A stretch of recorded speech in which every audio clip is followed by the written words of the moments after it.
Hello students, welcome back to our channel. आज हम लोग पढ़ने वाले हैं चैप्टर नंबर 4 11th क्लास के, जिसका टॉपिक है आर्थ्रोपोडा। एनिमल किंगडम का टॉपिक है आर्थ्रोपोडा, जिसे स्कूल में और नीट में तो भर भर के क्वेश्चन पूछता है। और कैसे क्वेश्चन पूछे जाते हैं वो सारे के क्वेश्चन हम लोग सोल्व करेंगे। यहाँ पे किसी तरह की कोई दिक्कत नहीं आएगी, बहुत अच्छे से देखते हैं। सबसे पहली बात, आर्थ्रोपोडा जो होता है, आर्थ्रो का मतलब होता है ज्वाइंट्स एंड पोडा में होता है अपेंडेजेस। इसका मतलब क्या हुआ कि इसमें जो भी ऑर्गेनिजम्स होंगे उनके अंदर क्या होगा, ये होगा ज्वाइंट अपेंडेजेस।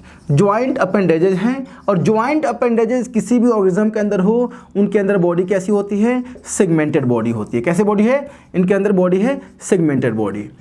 सेगमेंटेड बॉडी है, ज्वाइंट अपेंडेजेस हैं, सेगमेंटेड बॉडी है। ठीक है, सेगमेंटेड बॉडी है तो बॉडी जो है that is divided into, body कितनी है, body is divided into head, thorax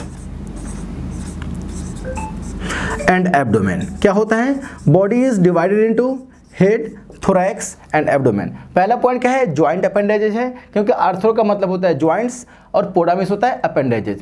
segmented body है and body is divided into head, thorax and abdomen. एक चीज और ध्यान रखेंगे कि arthropoda is the largest phylum. क्या होता है, arthropoda is the largest phylum. क्यों लार्जेस्ट फाइलम है, क्योंकि दुनिया के 2/3 ऑर्गेनिज्म जो हैं वो सारे के सारे कहाँ से बिलोंग करते हैं, आर्थ्रोपोडा से। इसीलिए आर्थ्रोपोडा को बोलते हैं लार्जेस्ट फाइलम। 2/3 स्पीसीज जो हैं वर्ल्ड के, दुनिया के, कहाँ बिलोंग करते हैं, आर्थ्रोपोडा से बिलोंग करते हैं। इसमें जो स्पेशली एनसीईआरटी ने डिस्कस किया है ना, वो डिस्कस किया है हेक्सापोडा के बारे में। एनसीईआरटी ने हेक्सापोडा टर्म तो दिया नहीं है, लेकिन बोला है कि इंसेक्ट्स जितने भी होते हैं, all insects are grouped under Arthropoda. अब ये आप कैसे पता करेंगे कि इंसेक्ट्स वाले कैटेगरी में कौन लाई कर रहा है। दुनिया में जितने भी ऑर्गेनिजम्स जिनके पैर 6 होते हैं, हेक्सापोडा, ठीक है ना, 6 लेग वाले जो भी स्पीसीज हैं सारे के सारे इंसेक्ट्स वाले कैटेगरी में बिलोंग करते हैं। ध्यान ये रखना है कि सारे के सारे इंसेक्ट्स जो हैं ये आर्थ्रोपोडा हैं। All insects are arthropods. ध्यान रखेंगे कि ऑल इंसेक्ट्स जो होते हैं ना, ऑल इंसेक्ट्स आर आर्थ्रोपोड्स। क्या होते हैं, all insects are Arthropoda. But ध्यान रखेंगे, दुनिया में जितने भी इंसेक्ट्स हैं आर्थ्रोपोडा हैं, लेकिन ये सारे के सारे आर्थ्रोपोडा इंसेक्ट नहीं होते हैं।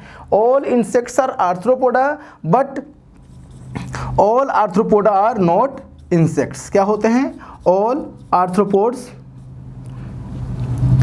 Are not insects. तो एक चीज तो यहाँ पे क्लियर हो गया कि जितने भी इंसेक्ट्स हैं सारे के सारे आर्थ्रोपोडा हैं। तो एक क्वेश्चन आपके यहाँ से क्लियर हो जाएगा कि इंसेक्ट्स कहाँ से बिलोंग करते हैं, insects belong to phylum Arthropoda. Largest phylum है, 2/3 स्पीसीज जो है इंसेक्ट से बिलोंग करते हैं।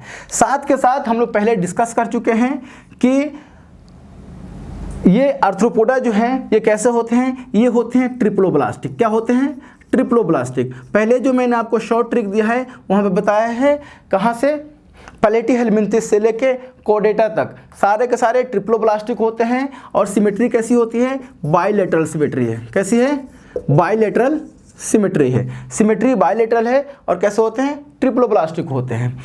और ये डायोशियस होते हैं। डायोशियस का मतलब होता है male and female sex individuals अलग अलग होते हैं। इनके अंदर अगर फर्टिलाइजेशन देखा जाए तो फर्टिलाइजेशन इनके अंदर कैसा है, इंटरनल फर्टिलाइजेशन। फर्टिलाइजेशन कैसा है, ये इंटरनल फर्टिलाइजेशन शो करते हैं। लेकिन अगर डेवलपमेंट की बात की जाए कि इनके अंदर जो ऑर्गेनिजम्स बनते हैं वो कैसे डेवलपमेंटल प्रोसेस में है, तो इनके अंदर डेवलपमेंट में मे बी डायरेक्ट, ये डायरेक्ट इंडिविजुअल भी प्रोड्यूस हो सकते हैं या लार्वल कंडीशन में भी प्रोड्यूस होते हैं। इनके अंदर ऑर्गेनिज्म जो प्रोड्यूस होते हैं डायरेक्ट भी हो सकते हैं, लार्वा भी हो सकते हैं। किस ऑर्गेनिज्म का कौन सा लार्वा है, लार्वा के ऊपर हम एक अलग से वीडियो बनाएंगे कि दुनिया में कौन से ऑर्गेनिज्म है जो क्या है, लार्वा प्रोड्यूस करते हैं और किस ऑर्गेनिज्म के लार्वा को क्या बोलते हैं।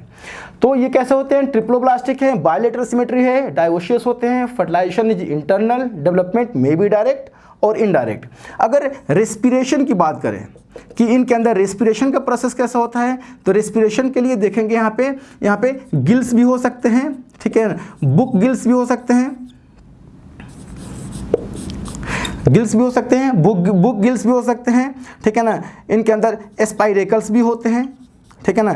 स्पाइरेकल्स भी यहाँ पे प्रेजेंट होते हैं रेस्पिरेशन के लिए, ठीक है, तो ध्यान ये रखना है। लेकिन अगर एक्सक्रीशन के लिए सबसे इंपॉर्टेंट क्वेश्चन पूछा जाता है, ठीक है ना, कि इनके अंदर एक्सक्रीटरी ऑर्गन कौन सा है, कौन सा एक्सक्रीटरी ऑर्गन है, तो हमेशा ध्यान रखेंगे मालपिगियन ट्यूब्यूल्स। क्या होता है, मालपिगियन ट्यूब्यूल्स जो है इनके अंदर एक्सक्रीटरी ऑर्गन है। यहाँ से बहुत ही फेमस क्वेश्चन पूछा जाता है कि excretory organ present in arthropoda क्या है, मालपिगियन ट्यूब्यूल्स जो है एक्सक्रीटरी ऑर्गन है। इनके अंदर बॉडी जो है, बॉडी के ऊपर एक जो है एक्सोस्केलेटन जिसको बोलते हैं, exoskeleton outer covering of the body that is made up of chitin. कैसा होता है, इनके अंदर exoskeleton is made up of chitin, ये ध्यान रखना है। फिर आता है इसके एग्जाम्पल्स। इनके एग्जाम्पल्स में कौन कौन से ऑर्गेनिज्म जो है आर्थ्रोपोडा कैटेगरी से बिलोंग करते हैं, तो आप इसमें इंसेक्ट्स वाली कैटेगरी से डाल सकते हैं। इसमें स्पेशली अगर देखा जाए तो हनी बीज जो होते हैं इकोनॉमिकली क्या है, इंपॉर्टेंट होते हैं, तो हनी बीज यहीं से बिलोंग करते हैं। बटरफ्लाई जो होती हैं यहीं से बिलोंग करती हैं, ठीक है ना, जो बटरफ्लाइज हैं यहाँ से बिलोंग करेंगे। स्कॉर्पियन जो है ये यहाँ से बिलोंग करते हैं, कौन से हैं, ये आर्थ्रोपोडा वाली कैटेगरी से हैं, ठीक है। एक और क्वेश्चन पूछा जाता है, इसको बोलते हैं Limulus. Limulus is also called as king crab. क्या है, Limulus is also called as king crab, ठीक है। ध्यान रखना है, लीमुलस जो है इस बारे में क्वेश्चन पूछा जा सकता है, क्योंकि ये किंग क्रैब जो है ये है लिविंग फॉसिल, ठीक है ना।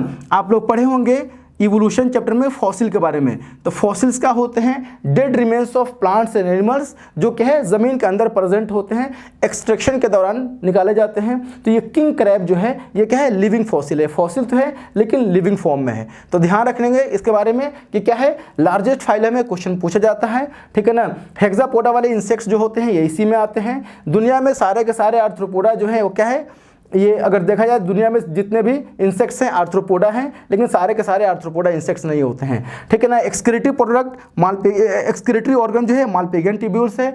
Exoskeleton is made up of chitin. क्या है, एक्सोस्केलेटन जो है इनके अंदर किस चीज़ का बना होता है, मेड अप ऑफ काइटिन, ठीक है। फर्टिलाइजेशन इंटरनल है, डायोशियस होते हैं, ट्रिप्लोब्लास्टिक और बायलेटरल सिमेट्री है। तो आर्थ्रोपोडा के बारे में ज़्यादा आपको हेडेक लेने की जरूरत नहीं है, बहुत अच्छे से क्वेश्चंस पूछे जाते हैं। स्कूल में 4-5 पॉइंट अगर लिख दे तो आराम से टीचर हमारा फुल मार्क्स दे देता है। नीट पॉइंट ऑफ व्यू से देखें तो आपको एक्सक्रीटरी ऑर्गन के बारे में हमेशा ध्यान रखना है, ठीक है ना। फर्टिलाइजेशन ध्यान रखना है, डायोशियस ध्यान रखना है कि कैसे होते हैं, डायोशियस होते हैं, male and female sex organisms जो है अलग अलग होते हैं। ट्रिप्लोब्लास्टिक है और बायलेटरल सिमेट्री है, यहाँ से क्वेश्चन पूछा जाता है कि ट्रिप्लोब्लास्टिक है और बायलेटरल सिमेट्री है। एग्जाम्पल आप एनसीईआरटी से फॉलो कर लेंगे, एग्जाम्पल्स इसको आपको अच्छे खासे यहाँ पे मिलेंगे। एक और एग्जाम्पल जो है एनसीईआरटी ने लोकस्टा के बारे में दिया है। लोकस्टा कैसे होते हैं, लोकस्टा क्या होते हैं, लोकस्टा जो होते हैं ये पेस्ट होते हैं। कैसे होते हैं, ये एनसीईआरटी ने लिखा है कि लोकस्टा जो है ये ग्रिगेरियस पेस्ट होते हैं, ठीक है ना। पेस्ट क्या होते हैं, ये क्या है, ये ग्रिगेरियस पेस्ट के फॉर्म में आते हैं जो किसी भी ऑब्जेक्ट पे जाकर वहाँ पे लगते हैं और उसको डैमेज करते हैं, जिसको हम लोग क्या बोलते हैं, पेस्ट बोलते हैं। तो ये है हमारा आर्थ्रोपोडा टॉपिक। आप लोग चैनल पे बने रहिए, चैनल को सब्सक्राइब कीजिए, वीडियोस को लाइक कीजिए। नेक्स्ट वीडियो किस टॉपिक पे बनाएं आप डायरेक्ट बताइए, कमेंट बॉक्स में जाके हम उस पर नया वीडियो शूट करेंगे। Thank you so much.